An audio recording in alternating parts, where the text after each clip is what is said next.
Reflexiones matinales, llave de David, les da la bienvenida. El tema de hoy se titula Arrepentimiento de David. El verso a meditar lo encontramos en 2 Samuel, capítulo 12, versos 16 y 17, que dicen: Entonces David rogó a Yahweh por el niño, y ayunó David, y entró, y pasó la noche acostado en tierra. Y se levantaron los ancianos de su casa, y fueron a él para hacerlo levantar de la tierra. Mas él no quiso, ni comió con ellos pan.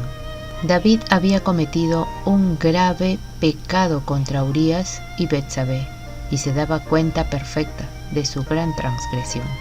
Pero mucho más grave era su pecado contra Dios. David tembló, por temor de que, culpable y sin perdón, fuese abatido por el rápido juicio de Yahweh. Pero se le envió por medio del profeta Natán este mensaje: También Yahweh ha remitido tu pecado, no morirás. No obstante, la justicia debía mantenerse. La sentencia de muerte fue transferida de David al hijo de su pecado. Así se le dio al rey oportunidad de arrepentirse, mientras que el sufrimiento y la muerte del niño, como parte de su castigo, le resultaban más amargos de lo que hubiera sido su propia muerte. Cuando el niño cayó enfermo, David imploró y suplicó por su vida, con ayuno y profunda humillación. Se despojó de sus prendas reales, hizo a un lado su corona, y noche tras noche yacía en el suelo, intercediendo con dolor desesperado en pro del inocente que sufría a causa de su propia culpa. Y levantándose los ancianos de su casa, fueron a él para hacerlo levantar de tierra, mas él no quiso.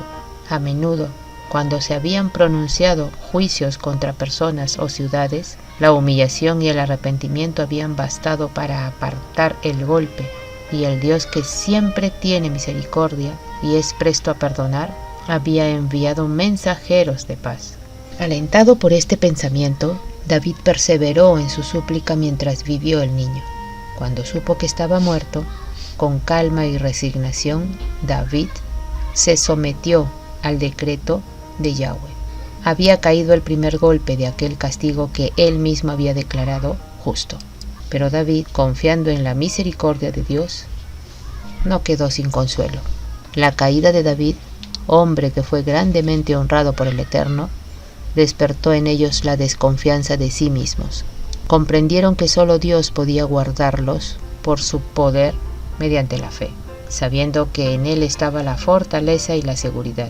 Temieron dar el primer paso en tierra de Satanás. Aún antes de que se hubiese dictado la sentencia divina contra David, éste ya había comenzado a cosechar el fruto de su transgresión. Su conciencia no tenía paz. En el Salmo 32 presenta la agonía de su espíritu que soportó en ese entonces, y el Salmo 51 es una expresión del arrepentimiento de David, cuando le llegó el mensaje de reprensión de parte de Yahweh. El arrepentimiento de David fue sincero y profundo, no hizo ningún esfuerzo para aminorar su crimen.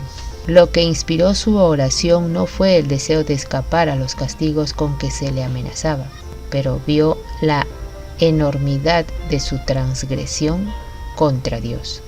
Vio la depravación de su alma y aborreció su pecado. No oró pidiendo perdón solamente, sino también pidiendo pureza de corazón. David no abandonó la lucha en su desesperación. Vio la evidencia de su perdón y aceptación en la promesa hecha por Dios a los pecadores arrepentidos. Aunque David había caído, el Eterno le levantó. Este pasaje de la historia de David rebosa de significado para el pecador arrepentido. Es una de las ilustraciones más poderosas que se nos hayan dado de las luchas y las tentaciones de la humanidad, y de un verdadero arrepentimiento hacia Dios y una fe sincera en nuestro amado Mesías. A través de todos los siglos ha resultado ser una fuente de aliento para las almas que, habiendo caído en el pecado, han tenido que luchar bajo el peso agobiador de su culpa. Miles de los hijos de Dios han sido los que, después de haber sido entregados traidoramente al pecado, y cuando estaban a punto de desesperar, recordaron cómo el arrepentimiento sincero y la confesión de David fueron aceptados por Dios, no obstante haber tenido que sufrir las consecuencias de su transgresión, y también cobraron ánimo para arrepentirse y procurar nuevamente andar por los senderos de los mandamientos de Dios. Quien quiera que bajo la reprensión de Dios humille su alma con la confesión y el arrepentimiento, tal como lo hizo David, puede estar seguro de que hay esperanza para él. Quien quiera que acepte por la fe las promesas de Dios, hallará perdón. Jamás rechazará el Eterno a un alma verdaderamente arrepentida. Apreciados oyentes, que Yahweh nos bendiga. Hasta mañana.